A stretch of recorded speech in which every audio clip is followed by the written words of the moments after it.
It begins in the quiet of a climate-controlled room with a single object under low light, a small prism of baked clay, catalog number WB444. It is the Weld-Blundell prism, unearthed from the dust of Larsa. Its four sides are covered in a dense, precise script, cuneiform, pressed into the clay some 4,000 years ago. It is not a poem, not a hymn, not a work of imagination. It is an administrative document, a list.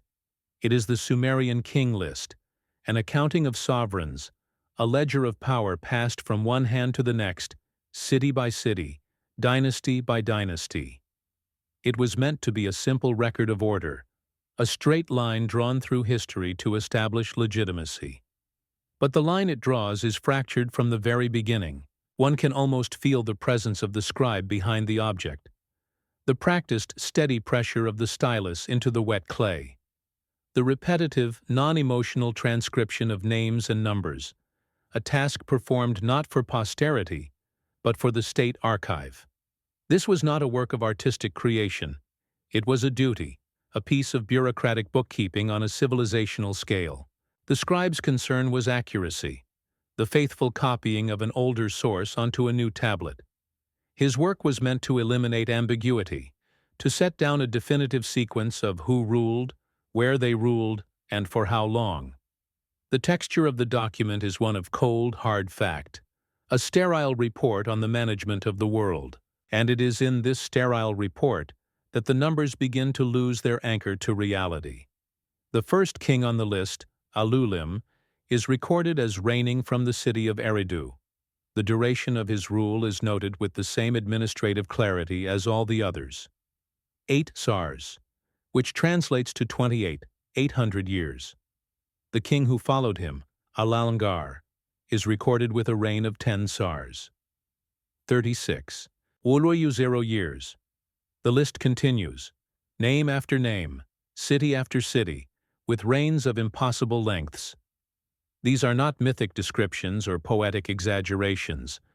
They are entered as simple data points in a ledger, with the same dispassionate precision as a harvest tally or a tax roll. The air in these archives is still. The silence is not empty. It is filled with the weight of unanswered questions held in suspension for millennia. Here, time itself feels different. Not a river flowing forward, but a deep, quiet ocean. And these objects are soundings taken from its unplumbed depths. To sit with a document like this is to feel the immense distance between its world and our own. It is to recognize that the first act of human civilization was not to celebrate its own beginning, but to meticulously record a history that, by our standards, could not have happened. The dust that settles on the glass case seems to carry the echo of those impossibly long years. This is not the product of a single, aberrant mind. The list is not unique. Fragments of it have been found across the ruins of ancient Sumer, in Nippur, in Kish, in Larsa. Each copy, though incomplete, tells the same essential story. It confirms the same sequence, the same cities, the same fantastic numbers. This was not a local legend or a city's private myth.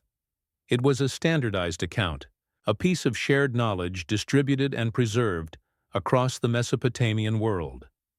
It was an official history, accepted and transcribed by generations of scribes who saw no need to amend, to question, or to explain the data they were charged with preserving. The sheer consistency of the record transforms an anomaly into a system. We are accustomed to thinking of kingship as a human invention, a natural evolution of social structure. But this list presents it differently. It frames kingship not as something that grew, but as something that was instituted. It is an office, a function, with a clear and unbroken line of succession from its very inception. The scribe is not interested in the qualities of these rulers, their wars, or their personal lives. He is interested only in the legitimate transfer of this singular function. The document is obsessed with a single idea, that a formal, recognized authority has always been present. The question it forces upon us is not about the kings, but about the nature of the kingship they held. To spend time in these archives, to hold oneself in the quiet presence of such objects, is to become part of a very particular kind of watch. There are records that, once seen, do not let you go. They ask a question that continues to resonate long after you have left the room. Keeping this work nearby, returning to this specific silence, is a way of acknowledging that some trails must not be allowed to go cold. It is a recognition of those who feel the pull of the gaps in the record, who understand that the most important part of a story is often the part that was erased. The list is bisected by a single, catastrophic event, noted with the same procedural calm as a change in dynasty. After the 8 kings had reigned for 200 years, the scribe writes, "The flood swept over." The language is stark, administrative. The cataclysm is not a moral fable. It is a demarcation point in the ledger. It is the event that closes one section of the accounting and opens another. The world before the flood is sealed off, and the world after it begins on a new page. The document treats this global disruption as a clean break in the chain of custody, a moment when the entire system had to be reset and re-established. And after the flood, the record resumes. After the flood swept over, the text continues, kingship was sent down from heaven a second time. The function is re-established. The list continues. But something has fundamentally changed. The new kings, the post-Diluvian rulers, have reigns of a completely different order of magnitude. Still long, perhaps, by our standards, hundreds of years, but they are a fraction of what came before. The impossible, geologic timescales are gone. The reigns become shorter, more recognizably human, until they settle into the familiar lengths of recorded history. The scribe makes no comment on this dramatic shift. He simply records the new numbers.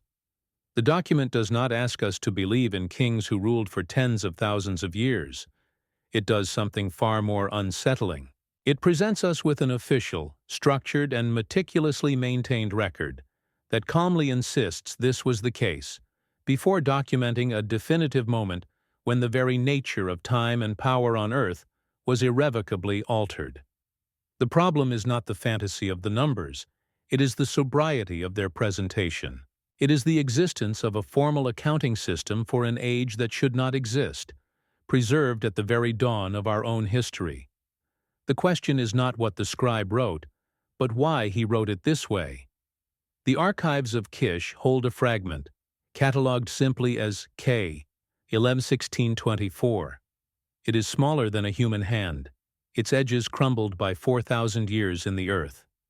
The cuneiform is shallow, worn by the wind and the dust of its unearthing. Yet the columns are clear. It is another copy of the list. It names different kings, different cities, but the structure is identical. It begins before the flood. It records reigns that span millennia. The scribe of Kish, working centuries after and hundreds of miles away from the scribe of Larsa, confirms the same impossible numbers.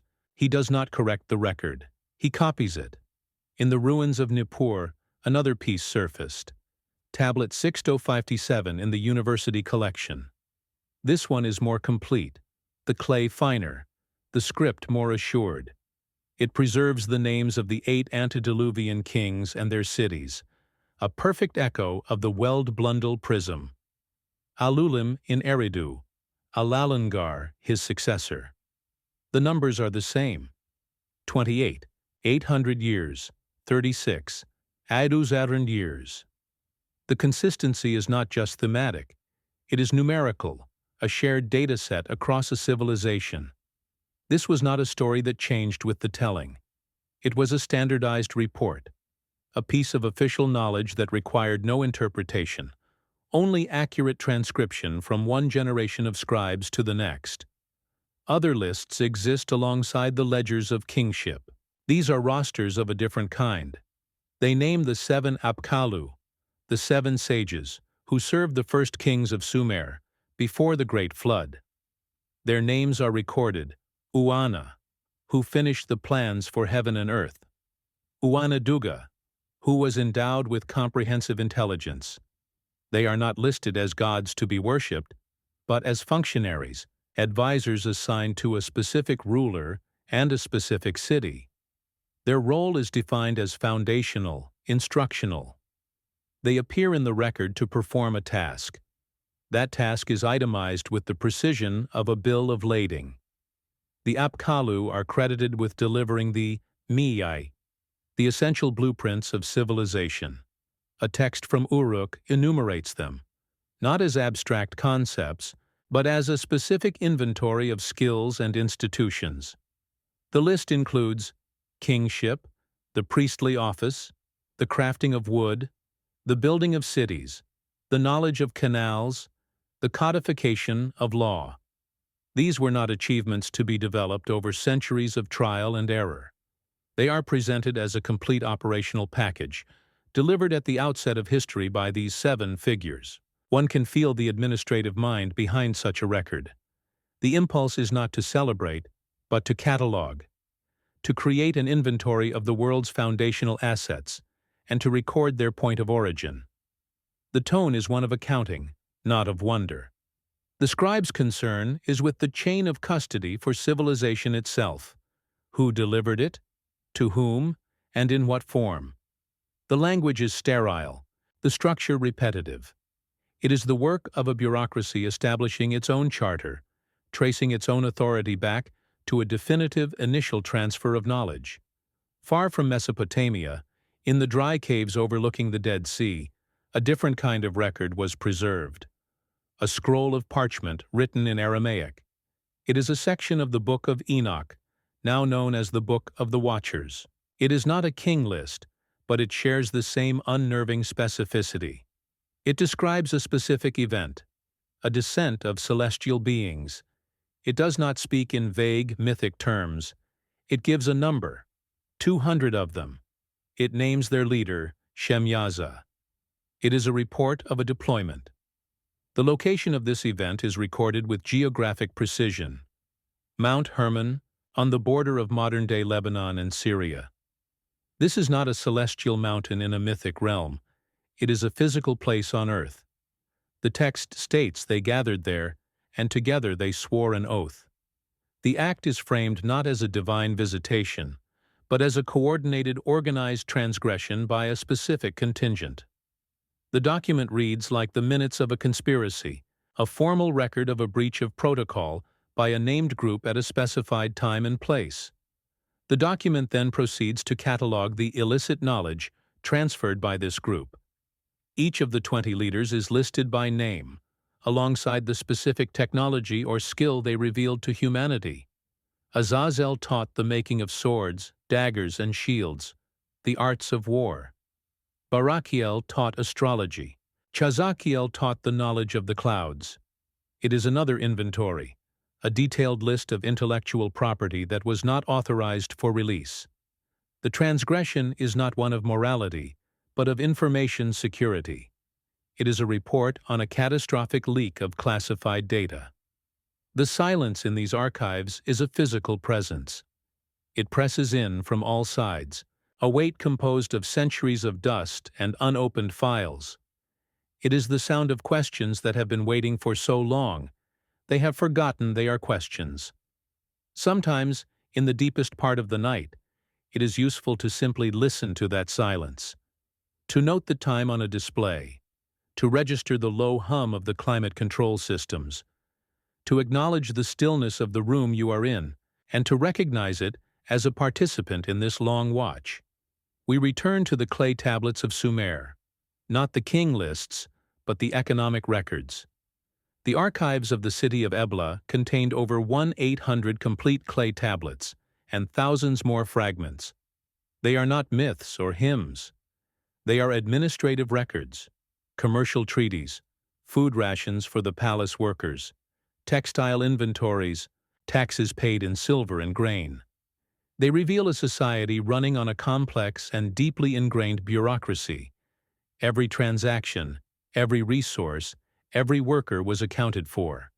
The state was, first and foremost, an accounting office.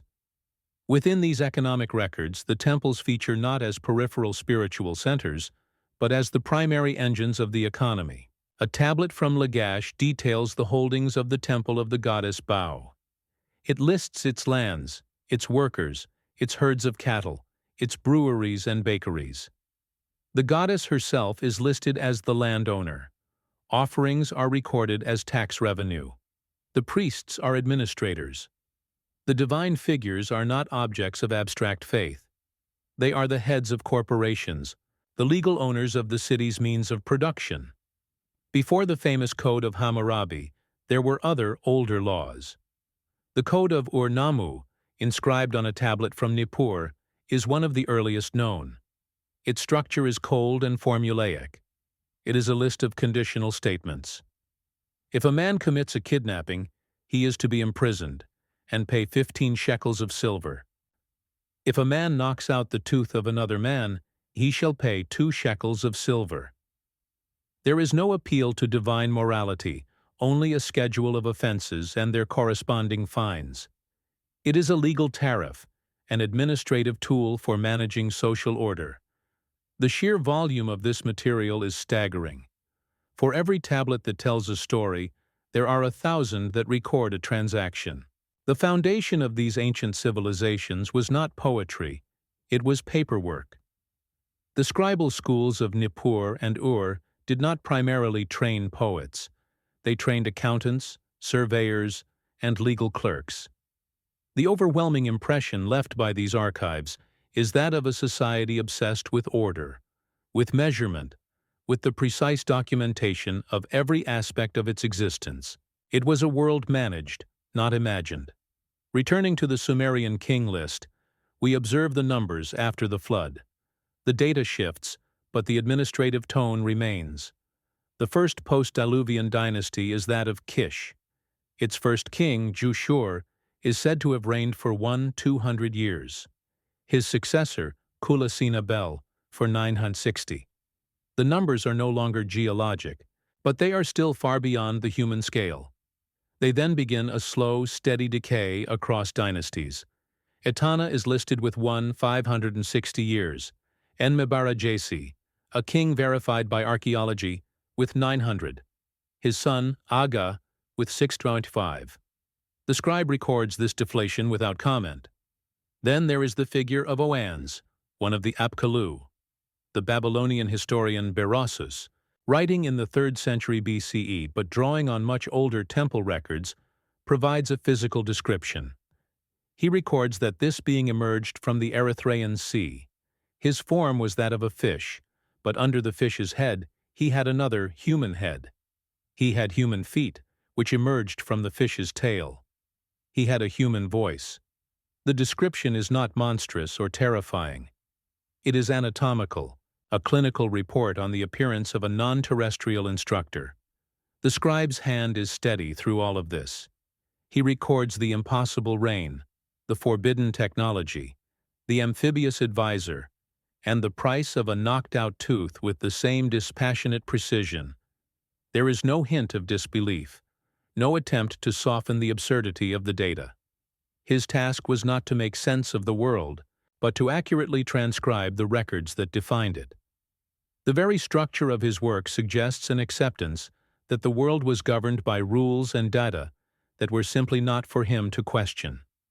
In the ruins of Shuruppak, a list of gods was found, dated to around 2600 BCE. It is one of the oldest religious texts in existence, yet it is not a genealogy or a collection of myths. It is an organized roster.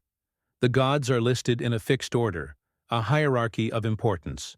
Enlil, the chief of the assembly. Enki, the lord of Eridu and of wisdom. Inanna, the goddess of Uruk. It is not a pantheon born of human imagination. It is presented as a directory of a board of governors, each with their own title, jurisdiction, and rank. The final record for this section is a stone monument, a kuduru, a Babylonian boundary stone from the reign of Nebuchadnezzar I. It is a legal document, a deed recording a grant of land from the king to a loyal subject. The text meticulously details the size and location of the field. It names the surveyor who measured it, and carved at the top, above the cuneiform, are the symbols of the great gods, not as objects of worship, but as divine witnesses to the transaction. Their presence is invoked to make the contract legally binding. They are the ultimate guarantors of the terrestrial legal system. Their authority is administrative. The work of the researcher begins not in the field, but here, in the controlled silence of the archive. On the long, dark table, facsimiles are laid out side by side. The columns of the Sumerian king list, with its impossible numbers. A high-resolution image of the Aramaic fragment from Qumran, its script thin and brittle. The transcribed inventory of the Mi'au, the gifts of the Apkallu. They are from different lands, different centuries, written in different tongues. But here, under the single low light, they are treated as a single case file. The task is not to read them in isolation, but to see how they speak to one another across the silence of millennia. The first connection emerges from a simple comparison of function. The king list states with administrative finality that kingship was lowered from heaven. It presents sovereignty as a technology, a system installed from an external source. Beside it, the Apkallu records provide what seems to be a procedural manual for that installation. These 7 sages, advisors to the first kings, are explicitly credited with delivering the Mi'ui, and among the first items on that inventory is kingship itself. One document states the what, the other details the how, and the by whom. They are not 2 different stories, they are 2 parts of the same transaction record. This alignment suggests a foundational principle that runs deeper than any single myth. In these earliest records, civilization is not depicted as an achievement, something humanity built through slow, painful trial and error. It is framed as a transfer, an inheritance, the essential components of a complex society, law, agriculture, architecture, and the very structure of governance, are presented as a complete package, delivered at the outset by non-human agents. The human role, from the very beginning, is not one of invention but of implementation and management. We were not the architects of the system. We were its first operators. The scribes who copied these lists for 1,000 years were not preserving tales of ancestral glory. They were doing something far more pragmatic. They were documenting the provenance of their own institutions. Their work was an act of civilizational accounting, tracing the chain of custody for their entire world order back to a specific, recorded handover. The pride in these documents is not that of a creator, but that of a legitimate heir, one who holds the original deed and can point to the precise moment the property was signed over. The authority of the state was guaranteed by the authority of its source. To remain with this material is to accept a certain discipline of sight. It is to learn to read not just the words, but the structures of thought that lie beneath them. A pattern, once seen, cannot be easily dismissed, and it forces a re-evaluation of everything around it. Other patterns begin to surface from the documents on the table, echoes of a logic that is not our own, but which is internally consistent. The investigation moves from a single anomaly to a system of them. A second pattern emerges when the researcher places 2 specific inventories side by side. On one side, the list of the Mi'daus delivered by the Apkallu. These are the sanctioned technologies, the foundational elements of a stable, ordered society. The priestly office, the rule of law, the building of cities, the wisdom of canals. It is a starter kit for civilization, a blueprint for communal structure. On the other side, the list of forbidden knowledge from the Book of the Watchers. This is a different kind of inventory entirely. The items on the Watchers list are technologies of the individual, of disruption, of power outside the state. Azazel teaches the forging of swords and shields, the arts of war. Barakiel teaches astrology, the means of knowing the future outside of divine decree. Other leaders teach the creation of cosmetics and charms, arts of adornment and personal influence. One list builds the collective, the other empowers the self. One is a curriculum for social order. The other is a leak of classified and potentially destabilizing information. The implication of this parallel is profound. The realm from which these interventions originated was not a monolith. It was a place with rules, protocols, and divisions. The existence of a forbidden knowledge transfer implies the existence of an authorized one. It suggests a system with a clear sense of information security, a hierarchy that understood that certain tools were not meant for human hands. We are not looking at good versus evil in a moral sense, but at order versus chaos in an administrative one. The story is not one of fallen angels, but of a catastrophic breach of protocol. A moment of quiet is required to absorb this. The low hum of the archive's climate control seems to amplify the silence between the texts. These are not the chaotic, dreamlike myths of warring gods that we have been taught to expect from the ancient world. These are structured, complementary accounts of a governed system, a system that had its own laws, its own internal conflicts, and its own consequences for breaking them. The dust motes dancing in the single beam of light seem like particles of a forgotten order, still settling after a great disturbance. The third pattern is not in the content, but in the tone. The researcher's finger traces the cold, repetitive language that unites these disparate records. The King list records a reign of 36,00 years, with the same dispassionate cadence it uses for a reign of 36 years. The Book of the Watchers does not rage against the sin of the 200 who descended. It catalogues them, names their leaders, and lists their specific infractions as if filing an incident report. The Code of Ur-Nammu does not moralize about justice.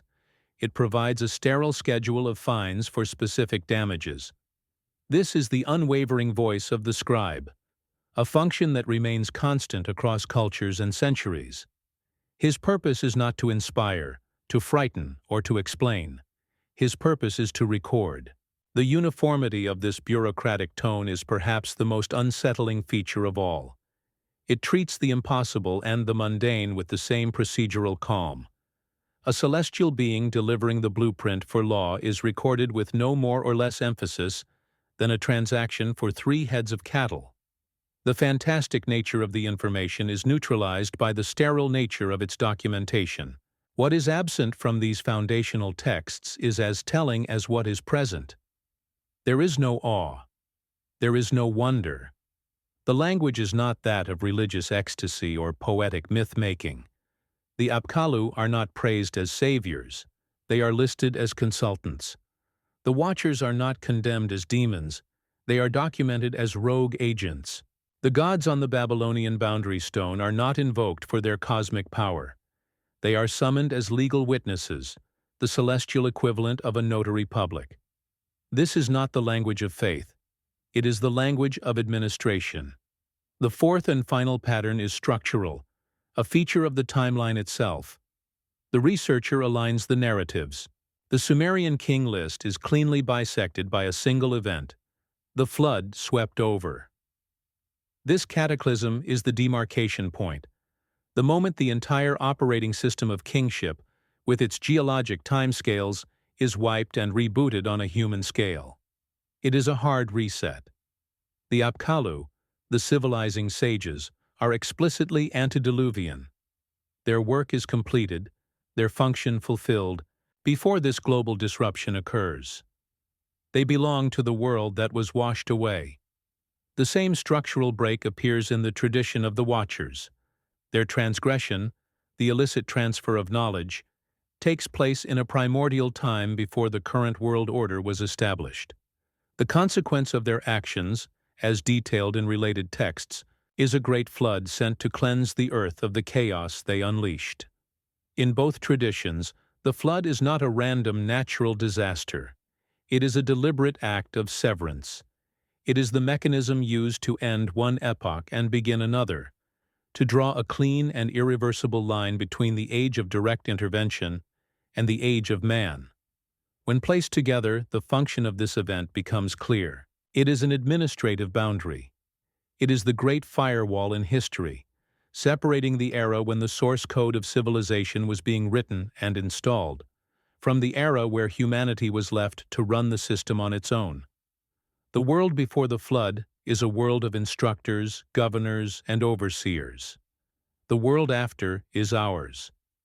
The cataclysm serves as a final definitive act of decommissioning, closing the accounts on a previous administration of the planet.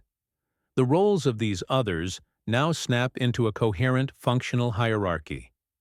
The Anunnaki are the assembly, the board of directors. The Apkallu are the sages, or advisors, the technical specialists sent to manage the initial setup. The Watchers are the overseers, a deployed contingent that breached its orders. Oans is the instructor, a field agent. These are not disparate mythic figures. They are job titles within a structured organization, their roles defined not by divine attributes, but by their function relative to the human project.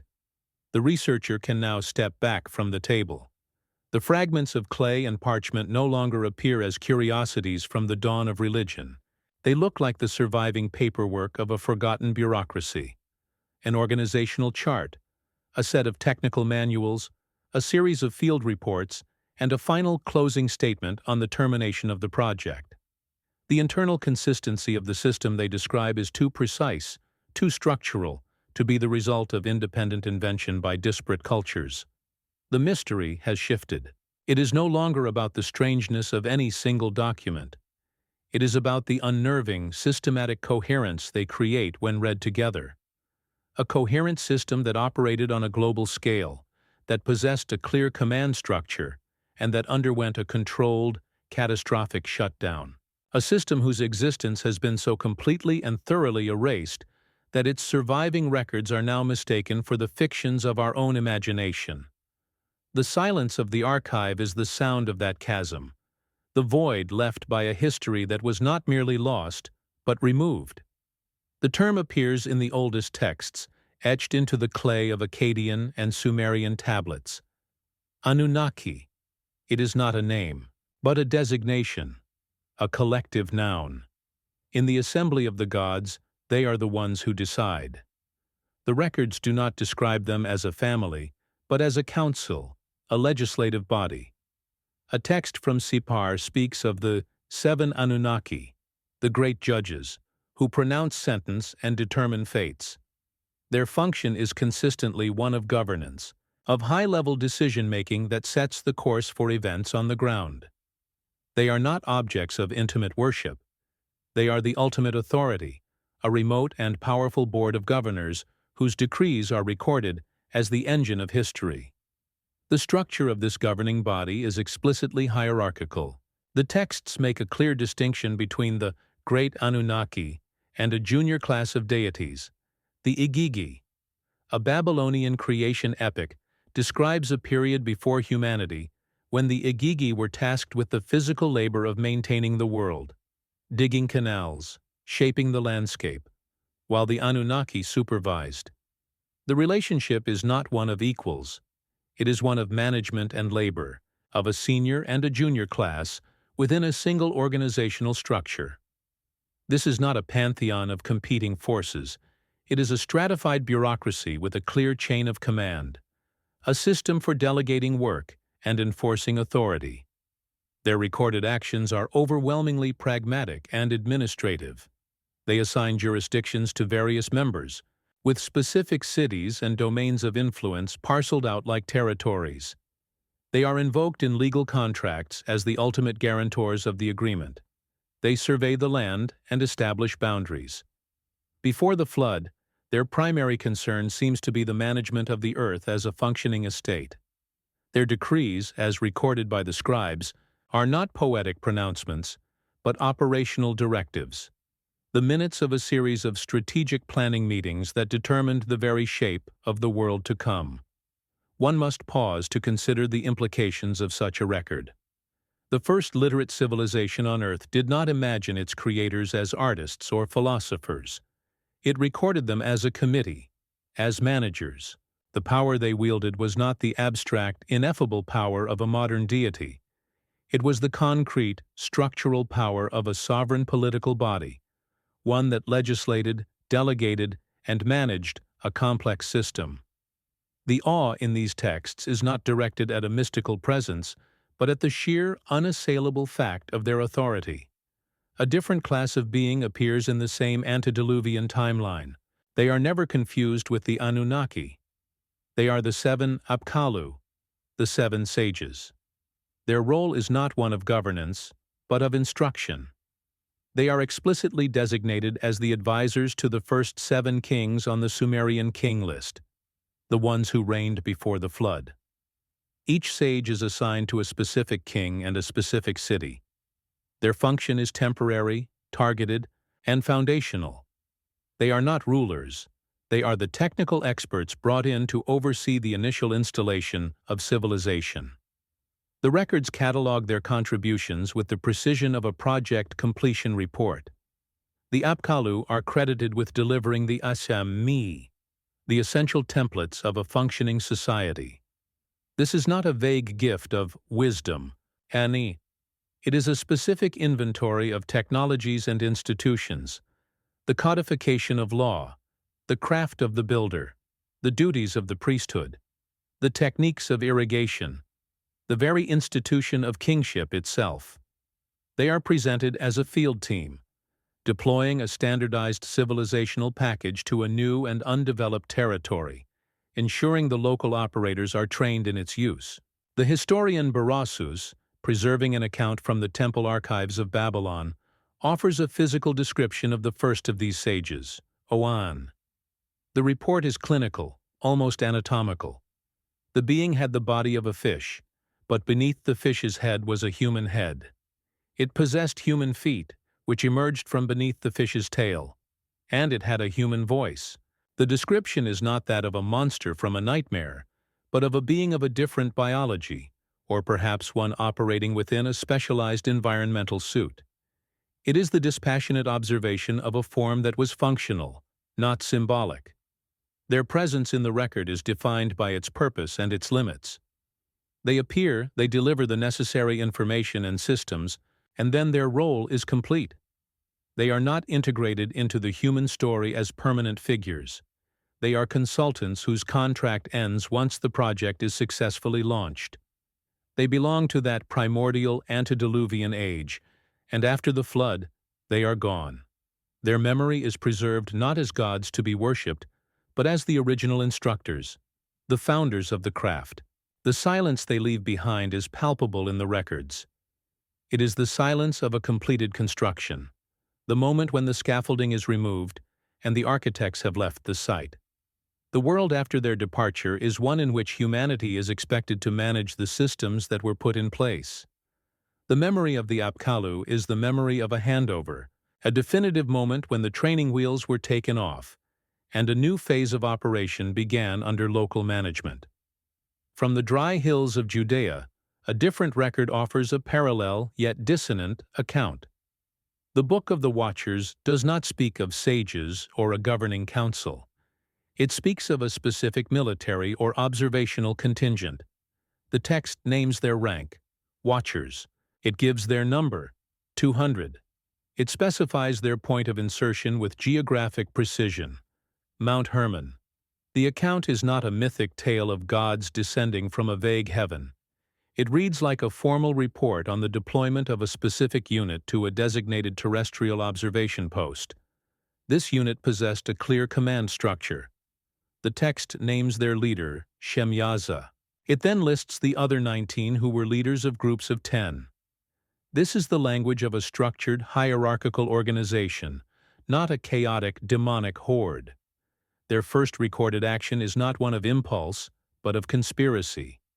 They gather, and together they swear an oath, binding one another to a specific, coordinated course of action. The event is framed as a planned mutiny, a deliberate and organized breach of their standing orders by a named group of officers. The nature of their transgression is detailed as a violation of protocol. It was an unauthorized transfer of knowledge. The act is not described as a generalized corruption of humanity, but as a series of specific intelligence leaks. The text functions as an indictment, listing which leader was responsible for revealing which specific forbidden technology. It is a charge sheet, outlining a catastrophic failure of information security. The crime was not moral, but procedural. They gave away classified information without authorization from a higher command. The inventory of this illicit knowledge is starkly different from the sanctioned technology of the Apkallu, where the sages delivered the arts of social order, law, administration, city building. The Watchers delivered technologies of individual power and disruption. Azazel taught the fabrication of swords and shields, the science of warfare. Barakiel taught astrology, a means of knowing the future outside the established divine channels. Chazakiel taught meteorology. It was a leak of advanced, dual-use technology that destabilized the intended order of the world. A new level of complexity settles over the archive. The others were not a monolith. Their world was one of order, of protocol, of information that was categorized, restricted, and secured. The existence of a rogue faction implies the existence of a loyal one. The record of a forbidden transfer of knowledge proves the existence of an authorized one. We are looking at the surviving documentation of a complex political and military entity, one that had internal divisions, security protocols, and was capable of experiencing profound breaches of discipline within its own ranks. Across these disparate records, from the clay tablets of Mesopotamia to the Aramaic scrolls of Qumran, a single unifying logic persists. These non-human entities are consistently defined by their function. The Anunnaki are the deciders, the governors. The Apkallu are the sages, the technical instructors. The Watchers are the overseers, the deployed observers. These are not names of gods to be praised. They are job titles. They describe a role performed within a larger structure, a purpose served in relation to the terrestrial domain. The scribes who recorded their presence were not theologians.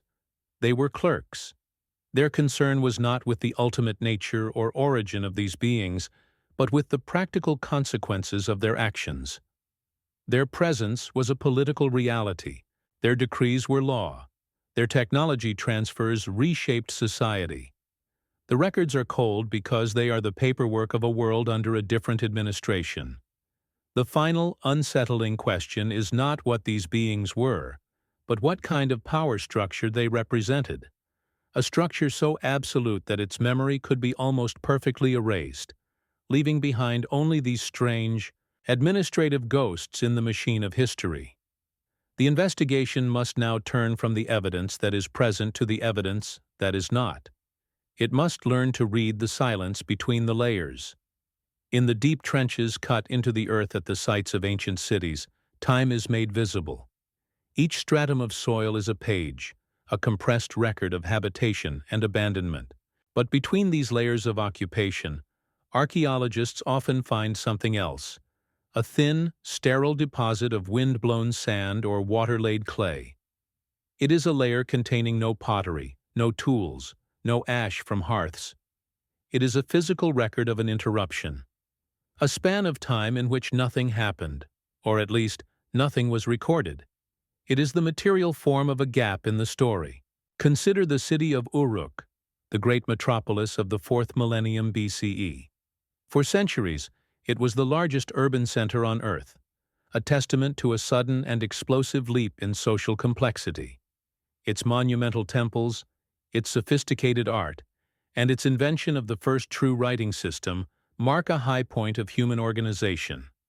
Then, at the end of what is called the Uruk period, the system appears to falter. The scale of settlement shrinks. The vast network of colonies and outposts that projected Uruk's influence across the Near East is abandoned.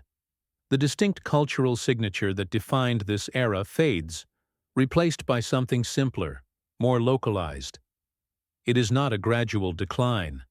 It is a retraction, a sudden and profound loss of complexity, as if a central power source had been switched off. This was not an isolated event. Across the plains of Sumer and beyond, other sites from this period tell a similar story, a widespread abandonment of urban centers, a disruption in trade networks, a simplification of material culture. The period that follows, known as the Jemdet Nasr, feels like a shadow of what came before. It is an echo, a lower energy state. What the archaeological record presents is not the story of a civilization falling to an invader, but of a system shutting down. The sterile layers of earth found between these periods are not just signs of abandonment. They are the tombstones of an entire world order that ceased to function, leaving behind a silence that would last for generations before something new began to grow in its place. We see this same structure in the primary document of our investigation. The Sumerian king list is built around the most profound silence of all. The scribe does not attempt to explain the transition from the antediluvian kings with their geologic reigns to the human-scale rulers who came after. He simply inserts a single, definitive event that separates the two realities. He writes, "After the flood swept over." The cataclysm is not a story. It is a punctuation mark. It is the end of a chapter, the closing of a ledger. The immense gap in time and nature between the two ages is not bridged. It is simply acknowledged as an impassable boundary, a moment of total discontinuity recorded with the same administrative calm as a change in dynasty. To sit with this record is to feel the weight of that intentional gap. The silence it represents is not an accident of preservation. It is a core feature of the document's structure. It is a firewall built into the deep history of the world. The scribe is not telling us what happened during the flood. He is telling us that the world before it is inaccessible. It is a closed file, a sealed-off period of history whose operating system was incompatible with our own. The silence is not an absence of information. It is a statement. It declares that one administration has ended and another has begun, and the records of the former are now permanently archived. The gaps are not only found in the earth or in the structure of a timeline. They are found within the language itself. The earliest cuneiform tablets are filled with logograms and symbols for which we have no certain translation. These are not simply obscure words for common things. They appear to be technical terms, designations for which the underlying concept has been lost. The scribes who copied these ancient texts in later centuries would sometimes add glosses, attempts to explain what these archaic words meant. But often, the gloss is simply another forgotten word. We are looking at the remnants of a vocabulary for a world we no longer possess, a language whose silence is the loss of an entire framework of understanding. The inventory of the Mi'ya, delivered by the Apkallu, is a prime example of this linguistic silence. The list contains dozens of these foundational templates of civilization. Some are straightforward and translate easily into our own concepts. Kingship, the priestly office, the scribe's craft. But many others are abstract, their meanings debated by scholars for over a century. What precisely was the me for the resounding of tumult or the kindling of strife? These are not just poetic phrases. They are listed with the same weight as law and architecture. They were considered essential components of the civilizational package. Yet their function is now a void in our understanding. The manual survives, but critical sections of it are written in a language we can no longer speak. There are moments in an investigation like this when the silence becomes a presence in the room. It is useful, then, to perform a small ritual, to note the time on a display, to register the stillness of the air, to acknowledge that the space between what is known and what has been erased is not empty. It is an active part of the record. To hold that silence for a moment is to participate in the long watch, to become a temporary guardian of the gap itself. It is to recognize that the most important questions are often the ones that can no longer be asked. Consider the library of Ashurbanipal, unearthed from the ruins of Nineveh. It was a conscious attempt by an Assyrian king to collect and preserve all the knowledge of his world, copying ancient Sumerian and Akkadian tablets from across Mesopotamia. But this great archive was destroyed. When the city fell in 612 BCE, the palace was burned. The fires that consumed the library baked the thousands of clay tablets, preserving them for archaeologists to find. But the heat also made them brittle. The collapse of the building shattered them into countless pieces. What we have is not a library, but a million-piece puzzle with most of the pieces lost forever. This silence was created by an act of war, a deliberate erasure of a civilization's memory. The researcher's table is often covered not with complete tablets, but with these fragments. A single piece of baked clay, smaller than a human hand, its surface covered in dense, precise script. The lines of cuneiform run perfectly to the edge, where the clay is sheared off. The sentence stops mid-word. The thought is permanently interrupted. This is the invisible antagonist in its most literal form. The broken edge, the missing half of the document. Every fragment is a testament to the silence that surrounds it, a reminder that we are working with only the faintest echoes of a conversation that was violently cut short. This pattern of abrupt interruption extends beyond the written record. The very appearance of civilization in Sumer seems to lack a clear transition. Fully developed cuneiform writing appears in the late 4th millennium BCE with a startling suddenness, with few convincing precursors to mark its slow, gradual evolution. The same is true for monumental architecture and complex social stratification. The archaeological record seems to be missing the transitional steps, the long period of trial and error one would expect. It is as if the system arrived already running, with the research and development phase conducted elsewhere. The silence here is the absence of a beginning.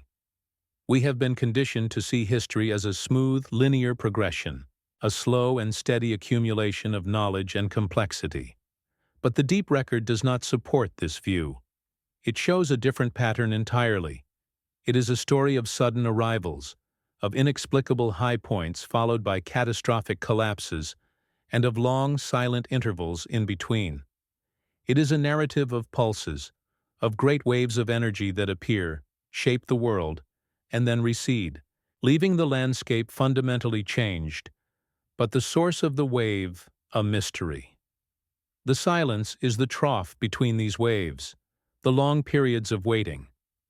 This is not a uniquely Mesopotamian phenomenon. A horizontal look across history reveals the same pattern elsewhere.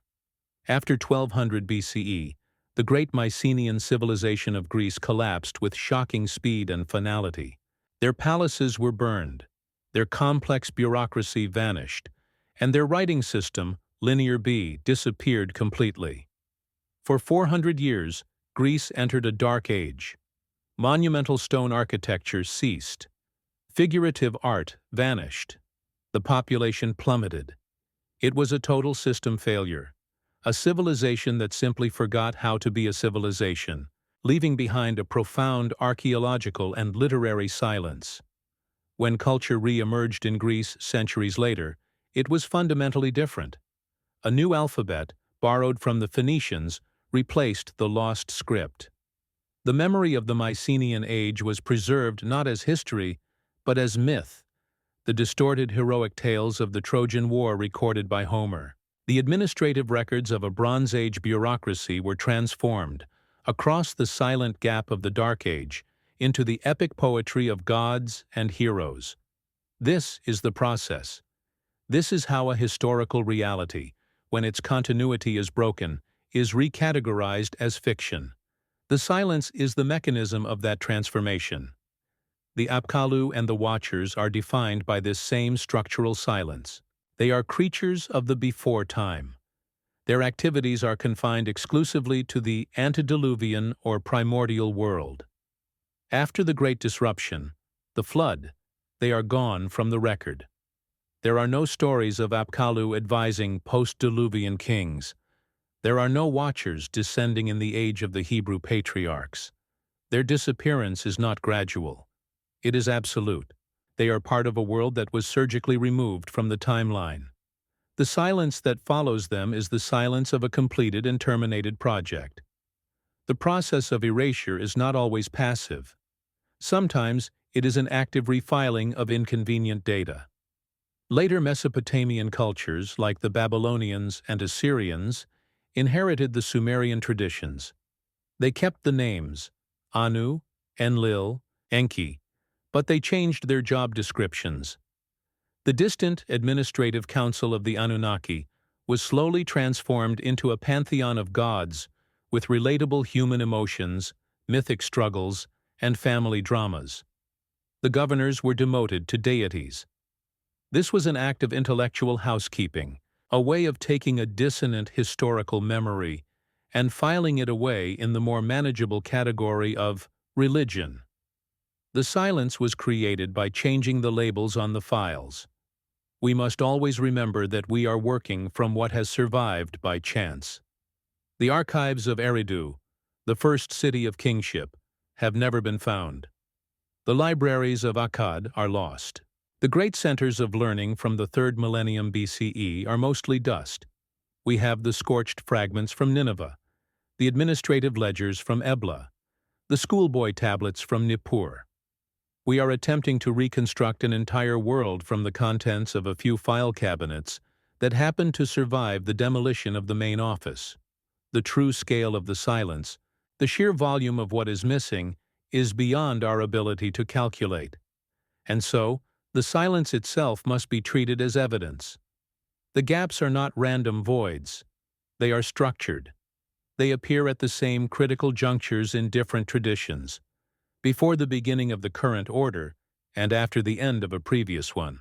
This structured absence suggests that the erasure was as deliberate and systematic as the record-keeping that came before it. The antagonist is not a force of chaos, but one of order, a power that could not only write history, but could also unwrite it, leaving behind only a clean, sterile layer of earth and a profound, resonant quiet where a world used to be. The existence of these records, in their sheer administrative weight, forces a question that lies beyond their content. If these are not myths, if they are not the allegorical fictions of a nascent human imagination, then what is their function? Why does the dawn of human history seem so preoccupied with meticulously documenting the end of another's? The clay tablets are not poems of creation. They are ledgers, transfer logs, and incident reports. They are the paperwork left behind on a desk in an office that has been suddenly and permanently vacated, leaving the inheritors to sort through the files of a business they did not build and do not fully understand. This reframes the very nature of our origins. The story is no longer one of slow, painful emergence from a primitive state. Instead, the documents suggest a transition of power, a handover of a functioning enterprise. The first act of literate humanity was not to invent, but to inventory, to catalog the systems of law, agriculture, and governance that were now their responsibility. The dispassionate tone of the scribe is not the voice of a storyteller, but of a clerk taking possession of a vast and complex inheritance, dutifully noting the provenance of each asset, tracing its ownership back to a previous administration whose operational language he can still read, but whose logic is already beginning to fade. The scale of this prior administration, as hinted at by the scattered records, was not local. It was not confined to a single river valley. A standardized list of kings appears in the archives of Larsa, and its echo is found hundreds of miles away in Kish. A breach of protocol by a group of overseers is recorded with geographic precision on a mountain in the Levant. The instructor Oannes emerges from the Erythraean Sea, a body of water that connected Mesopotamia to the wider world. The fragments, when laid on the table together, do not map a single culture's mythology. They trace the faint outline of a global infrastructure, a network of influence and control that operated on a planetary scale before our own history began. A different kind of silence now fills the archive. It is not the silence of the unknown, but the silence of a scale that is difficult to comprehend. The low light on the table seems to connect these disparate points of data, drawing faint lines across a map that is no longer ancient, but strangely contemporary. To sit with this possibility is to feel the room expand, to feel the walls of our own history become thin and transparent, revealing the shadow of a much larger structure standing just behind them. The problem of the antediluvian rains is no longer a simple numerical anomaly. It becomes a question of physics. The records do not suggest that men lived for 30,000 years within our current framework of reality. They suggest that they operated within a different one. The numbers are not an exaggeration. They are a measurement from a system with a different calibration of time itself. The flood in this context was not merely a destructive event. It was a fundamental reset of the planet's operating parameters, a wiping of the old system to install a new one in which time, life, and power would function on a different, more compressed scale. A scale suitable for a new form of management. The carefully documented transfers of knowledge now appear as part of this systemic transition. The delivery of the Mnemon by the Apkallu was the installation of the authorized software package for human civilization. The illicit leak of technology by the Watchers was the introduction of a virus, a set of destabilizing programs that threatened the integrity of the entire project. This was not a simple visitation. It was a complex and contested process of implementation, complete with sanctioned protocols, security breaches, and a clear division between authorized and unauthorized information. We were not just visited, we were a project site, and the project had complications. The power being described in these texts is not the abstract moral power of gods. It is the concrete, structural power of a sovereign entity. The power to establish a legal code, to survey and deed land, to authorize a line of kingship, to classify and restrict access to advanced technology. These are the functions of a state. The implication is that our own models of civilization, our courts, our governments, our very notion of hierarchical authority, are not our own invention. They are copies, inherited systems from a non-human original, a political and administrative structure whose blueprint we continue to follow without ever having seen the original architects. The foundations of our world feel different now. The ancient stones of a courthouse, the formal language of a legal deed, the very idea of a king on a throne. These things are no longer ours. They feel borrowed. They are echoes of a logic that predates us, a system of order we adopted because it was the only one available, the one left behind for us to use. The weight of that inheritance is immense, and it carries with it the silence of its own origin. The great erasure, the silence that falls after the flood, is therefore not a simple loss of history. It is a necessary component of the handover.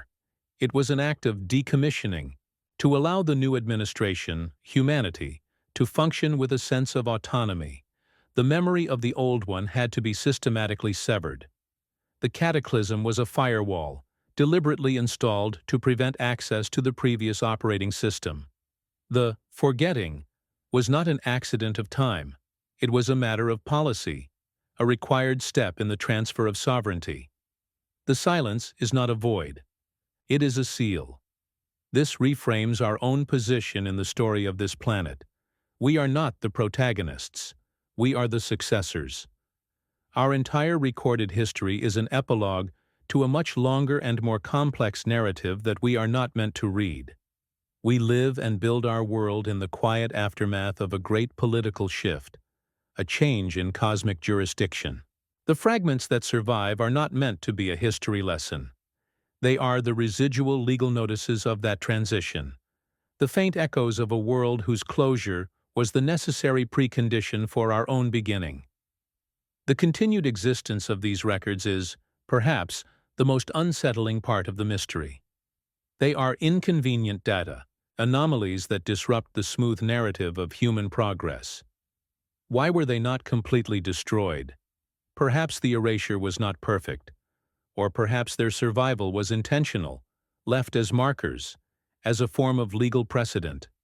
They function like the cornerstones of a property survey, buried deep in the earth, but still defining the boundaries of an ancient claim, a quiet but permanent record of a prior title to the land on which we now build our homes. To stay with this archive is to acknowledge that this single file is only one part of a much larger and far quieter case. The connections do not stop here. They extend further into other records, other silences. This is not a story with a final page, but a trail that leads deeper into the stacks, where the dust is thicker and the light is lower still. The implication is not a destination, but a direction of inquiry.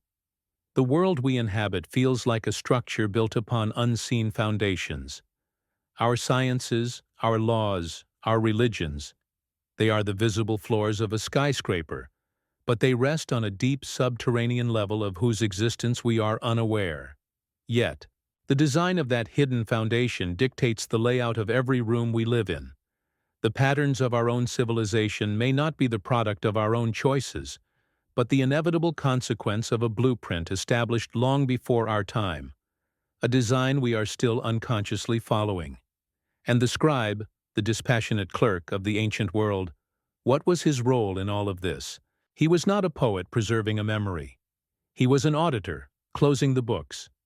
His steady hand, pressing the stylus into the wet clay, was performing the final act of a long and complicated transaction. He was documenting the impossible numbers and the catastrophic resets not as a story to be believed, but as a series of accounts to be settled and filed away. His work is the sound of a great door being quietly but firmly locked.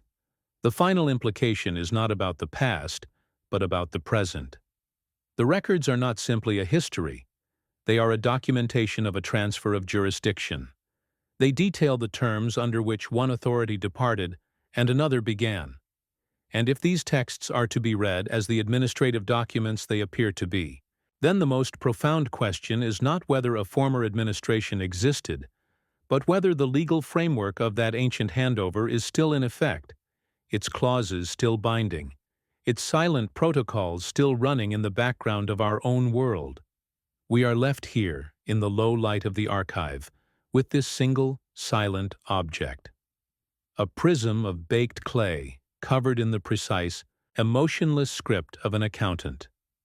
It is no longer just a list of forgotten kings. It has become a contract, a deed. It feels like a constitutional document for a world we were given, not one we made. The silence that surrounds it is no longer empty. It is the charged, resonant silence of a sealed verdict, a judgment passed down long ago that continues to define the very terms of our existence. The night deepens in the archive. The work is done. The files are closed, the connections have been made, and the patterns have been drawn in the low, quiet light. But the room does not feel empty. The air remains charged with the weight of the records, with the presence of a history that has been touched but not contained. The act of inquiry recedes, and what is left is a state of simple observation, a long and patient vigil kept with the artifacts themselves. The search for an answer has ended. The process of listening has just begun. We are returned to the beginning, to a single object under a single light. The small prism of baked clay, catalog number WB444.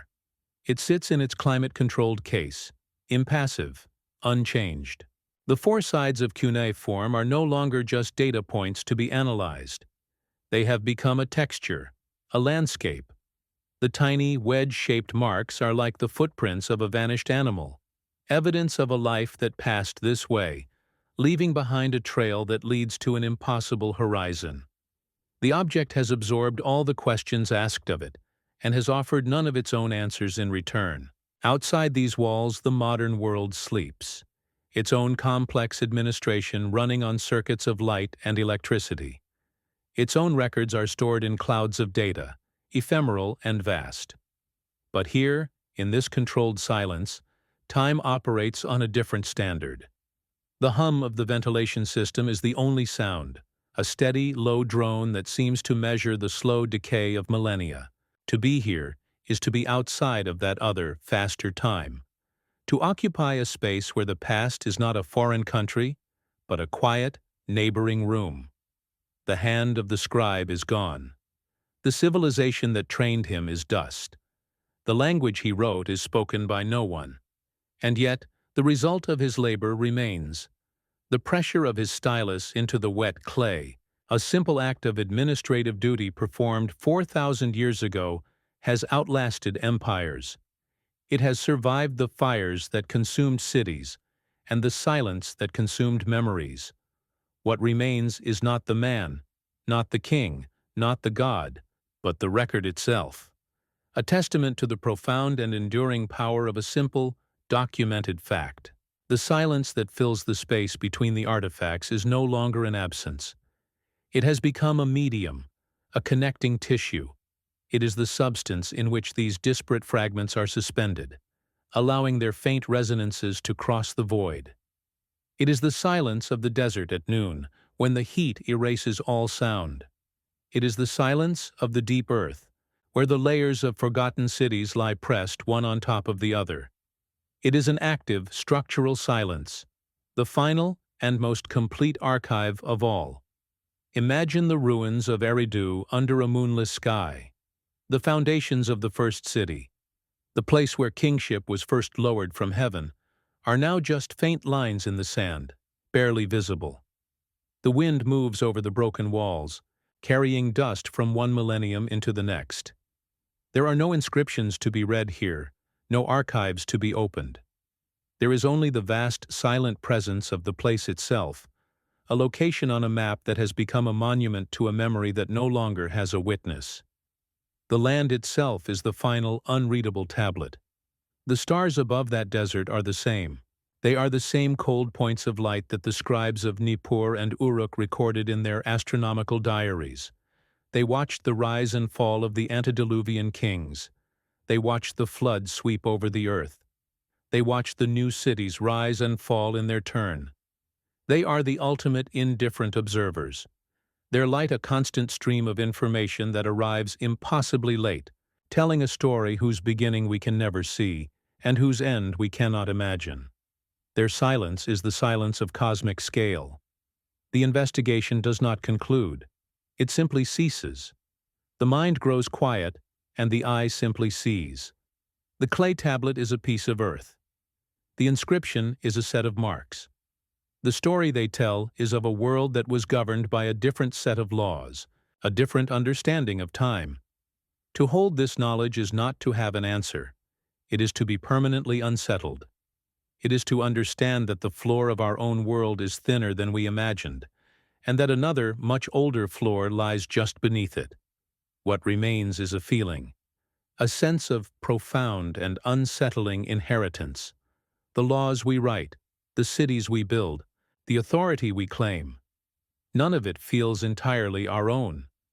It feels like a continuation, a pale and distant echo of a system established long before us, for purposes we can no longer discern. We are not the authors of this story. We are characters who have walked onto the stage in the final act, speaking lines from a script we have never been allowed to read in its entirety. The dust motes that dance in the single beam of light are the only movement in the room. They are particles of skin, of cloth, of paper from forgotten files, and of the ancient clay itself. They are the slow, steady erosion of everything, the final, democratic state of all matter. In their silent, random drift, they are a physical representation of the story's end. Everything, eventually, becomes part of the same indistinct haze, a quiet suspension of what once was. The archive, too, is slowly turning to dust, and so the watch continues. There is no final page to turn, no last file to close. There is only the quiet responsibility of sitting with the record, of keeping the question alive in a world that prefers the comfort of answers. The knowledge does not offer power or certainty. It offers only a different quality of silence, a deeper and more resonant quiet in which to observe the unfolding of our own brief moment in time. The trail does not end. It simply fades into the deeper strata of the earth. The low light of the archive begins to pale. Through some high, unseen window, the first suggestion of dawn touches the air, shifting the color of the darkness from black to a deep and resonant blue. The night is ending. The city outside will soon begin to stir, and the concerns of the present will reassert their claim. But for a moment, in this transitional light, the room exists in a state of perfect balance, holding both the deep past and the coming day in a single, quiet suspension. The prism on its stand seems to gather this faint, new light. The cuneiform marks catch the subtle shift, their shadows shortening almost imperceptibly. It does not speak. It does not reveal its final secrets. It simply endures. It is a fixed point, a silent anchor holding fast against the current of time that is about to begin flowing again. Its purpose is not to be understood, but simply to be, to remain.